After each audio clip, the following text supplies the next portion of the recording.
Election वक्त पे होंगे इंशाल्लाह। और मोहतरम असद ज़रदारी साहब का एक बहुत बड़ा विज़न है, वो एक सीजन्ड पॉलिटिशियन है। मोहतरम असद ज़रदारी साहब पीपल्स पार्टी की हुकूमत किस तरह संभाल के उन चीज़ों को चल रही थी, और आते ही एक शख्स ने इस मुल्क की मईशत को तबाह कर दिया। हर शख्स को पॉलिटिक्स का इख्तियार है, कोई भी पार्टी करे सियासत, हमें कोई वो नहीं। हम तो कहते हैं जी हेल्दी कंपटीशन होना चाहिए, वन साइडेड गेम में हमें मज़ा नहीं आता। वो शख्स जो 3.5 साल ज़बरदस्ती इक़्तिदार पे बैठा रहा, वो शख्स उसने पूरी कौम को गलत राह पे लगाया, नौजवानों को गलत राह पे लगाया, जिसके नतीजे आप खुद देख रहे हैं।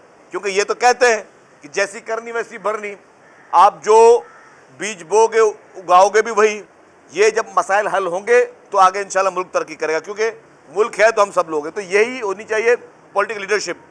अनफॉर्चुनेटली अफसोस की बात है, यहाँ पे 3.5 साल जिन लोगों ने इस मुल्क में महंगाई के तूफान खड़े कर दिए, आप कंपैरिजन करें। आज मैं ओपन चैलेंज करता हूँ पूरी मीडिया को, तमाम पॉलिटिकल पार्टीज़ को, कि 2013 में जब पाकिस्तान पीपल्स पार्टी की हुकूमत थी, जब मोहतरम आसिफ अली ज़रदारी साहब सदर पाकिस्तान थे, जब जनाब यूसुफ रज़ा गिलानी साहब, राजा परवेज़ अशरफ साहब उनके वज़ीर आज़म थे, तब मुल्क में कमोडिटीज़ की कीमत की चीज़ों में की क्या प्राइसेस थी, डॉलर की क्या प्राइस थी, पेट्रोल की क्या प्राइस थी, बिजली की क्या प्राइस थी, गैस की क्या प्राइस थी।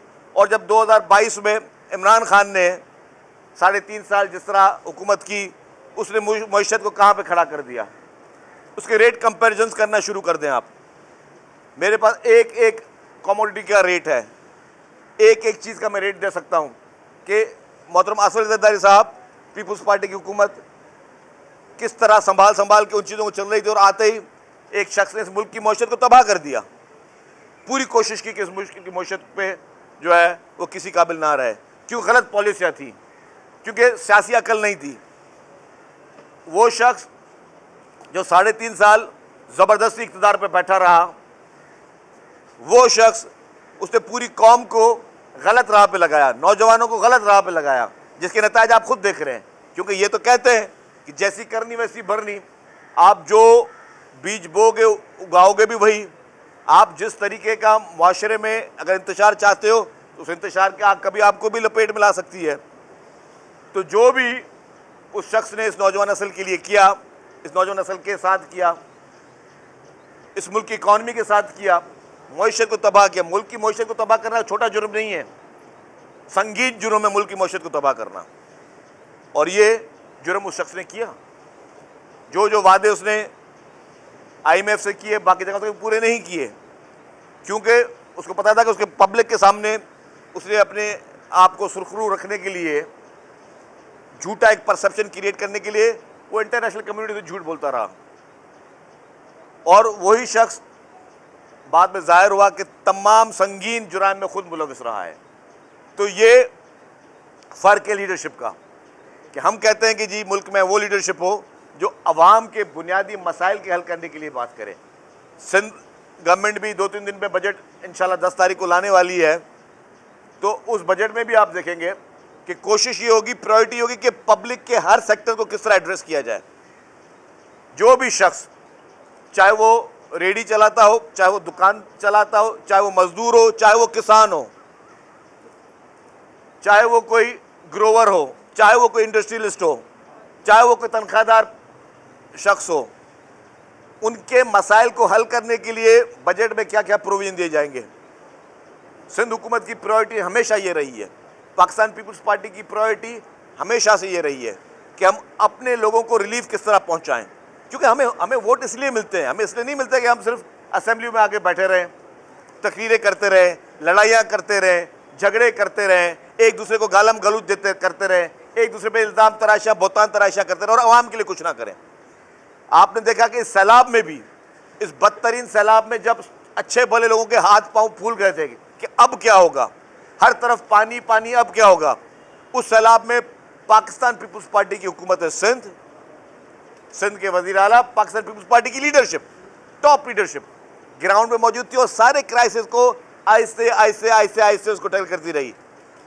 उस संगीन हालात में जहां लाखों लोग बेघर थे, तो पाकिस्तान पीपल्स पार्टी की सिंध हुकूमत लोगों को वहां पे पका पकाया खाना शुरुआत में दे रही थी कि पानी, रोड सारे गीले हैं, लकड़ियां जो है वो गीली हैं, लोग आग लगा के खाना भी नहीं बना सकते। उस वक्त पका पकाया खाना घर घर हर कैंप में पीपल्स पार्टी सिंध हुकूमत ने प्रोवाइड किया। अब ये होती अवामी हुकूमत, अवामी सोच। तो जो अवामी हुकूमत होती है, अवामी सोच होती है, मुल्क का असल असासा वही होती है। मुल्क के लिए असल एसेट वो पार्टियां हैं, वो पॉलिटिकल पार्टियां जो इस मुल्क के लिए सोचे, मुल्क के अवाम के लिए सोचे, ना कि वो पार्टियां जो कि ज़बरदस्ती जिनको इक़्तिदार हवाले किया गया और उन लोगों ने हर तरफ तबाही तबाही फहरा दी। शर्जील साहब, ये बताइएगा कि आप जब ज़ियारतों पे गए थे तो पीछे वो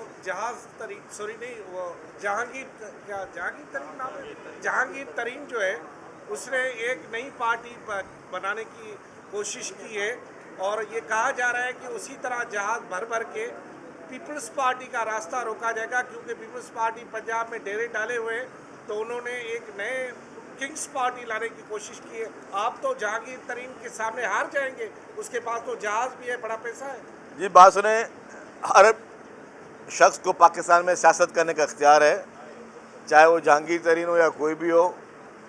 और इमरान खान कम से कम शिकवा ये नहीं कर सकता, क्योंकि उसकी पार्टी भी इसी तरीके से इमरान खान की जो है उसमें जब उसके बाद अक्सरियत नहीं थी तो नंबर्स पूरे किए गए थे। हर शख्स को पॉलिटिक्स का इख्तियार है, कोई भी पार्टी करे सियासत, हमें कोई वो नहीं। हम तो कहते हैं जी हेल्दी कंपटीशन होना चाहिए, वन साइडेड गेम में हमें मज़ा नहीं आता। कभी पीपल्स पार्टी ने बैकडोर में आके कभी इक़्तिदार नहीं लिया। पीपल्स पार्टी ने हमेशा जब भी कोशिश की है मुकाबला करके मेरिट बेस और आवाम की खिदमत करके की है। तो पीपल्स पार्टी हर सियासी मैदान में, जमहूरी मैदान में जो है जमहूरियत के दायरे में रहकर हर किस्म की इलेक्शंस को और सारे सिचुएशंस को देखने के लिए तैयार है। जरदारी ने बयान दिया है कि मैं ना चाहूँ तो इलेक्शन नहीं होंगे, जब मैं चाहूँगा तब इलेक्शन होंगे। क्या मुल्क में टाइम पे इलेक्शन नहीं होने जा रहे? देखिए जी, इलेक्शन वक्त पे होंगे इंशाल्लाह। और मोहतरमा आसिफ अली ज़रदारी साहब का एक बहुत बड़ा विज़न है, वो एक सीजन्ड पॉलिटिशियन है। आपने ये बात नोट की होगी कि मोहतरमा आसिफ अली ज़रदारी साहब की जब भी सियासत रही हो, चाहे जब उनको ताकतवर तरीन कुर्सी दी गई हो सदर पाकिस्तान की, जिस वक्त उनको सदर पाकिस्तान की कुर्सी दी गई, उनके पास एक बहुत बड़ी तलवार हाथ में थी जिसे कहते थे 58-2B। मोहतरमा आसिफ अली ज़रदारी साहब ने वो तलवार को पार्लियामेंट के हवाले किया। उन्होंने अपने उस पावर्स को, जो सदारती पावर्स थे, उनको पार्लियामेंट के हवाले किया। और उनके पूरा टेन्योर में देखें, कोई एक ऐसा उन्होंने कभी कोई नफरत की बात कहीं नहीं की, हमेशा सबको जोड़ने की बात की है। मोहतरमा आसिफ अली ज़रदारी साहब ने हमेशा ये कोशिश की कि जी रिकन्सिलेशन हो, बातचीत हो, पॉलिटिकल डायलॉग हो, डेमोक्रेसी प्रिवेल करे, पार्लियामेंट स्ट्रांग हो, कानून की हुक्मरानी हो। तो इंशाल्लाह ताला उनके हर बात का कॉन्टेक्स्ट जो वो यही है कि वो कानून की हुक्मरानी चाहते हैं, आइन की हुक्मरानी चाहते हैं, पार्लियामेंट की हुक्मरानी चाहते हैं। हमने देखा कि बहुत सारे लोग जो है वो पार्टियां छोड़ते जा रहे हैं। आपने डिसाइड की उसमें बहुत सारे लोग शामिल हैं, तो क्या उनके ऊपर जो संगीन मुकदमात थे वो अब आपने वापस ले लिए? जैसे आपका की है उनके ऊपर ADC का मुकदमा है, क्या वो भी अब आपने वापस ले लिया या उनको पकड़ेंगे? देखिए जी, जो शख्स जलाओ घेराव में इन्वॉल्व रहा है उसको अपने कानून के प्रोसीजर से गुजरना पड़ेगा। ऐसा नहीं हो सकता कि किसी को माफ़ किया जाए। जो शख्स 9 मई को इस पूरे दंगे फसाद में, जलाओ घेराव में इन्वॉल्व रहा है, जिसने सरकारी इमलाक को, ज़ाती इमलाक को नुकसान पहुंचाया है, जो केसेस उसके ऊपर हैं वो उसने फेस कर रहे हैं, वो म्यूजिक उसने फेस करना होगा।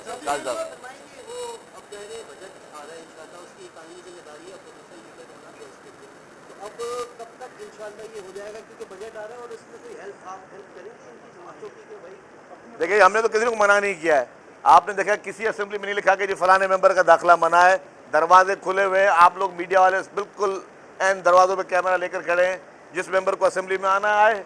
अब अगर अपोजिशन लीडर खुद जो है वो डर रहा है, खौफ में है, टांगें काँप रही हैं और परेशान है कि हम असेंबली कैसे जाएं, भाई असेंबली के दरवाजे खुले हुए।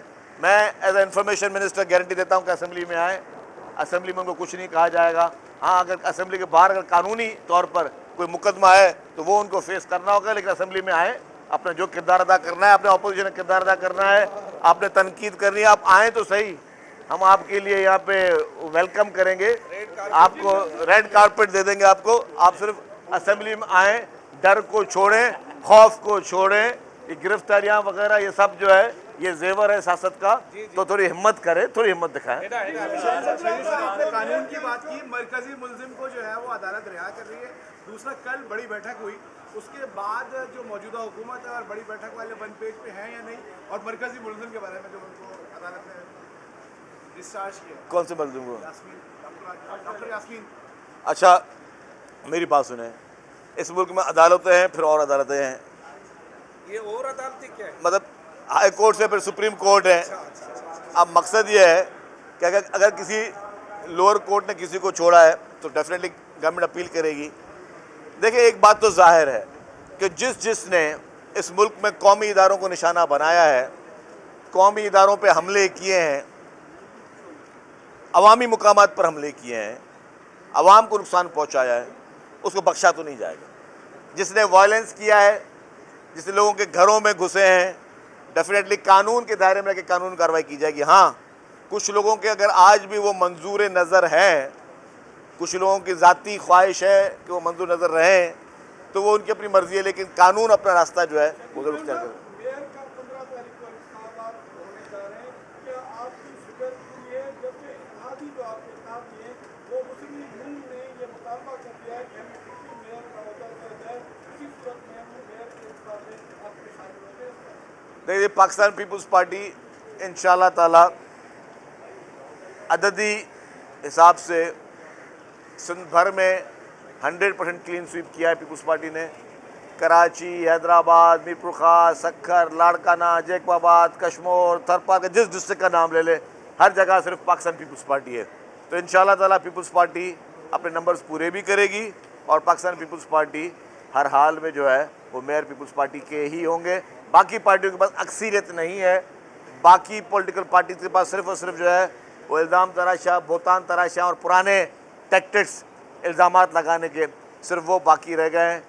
और अभी मेरे ख्याल से कि उनसे भी पूछा जाएगा कि भाई आप लोग जो है वो इतनी हैवी इलेक्शन मुहिमें चला रहे हैं, तो ज़ाहिर है इलेक्शन कमीशन आपको भी कुछ ना कुछ तो मालूमात हासिल है।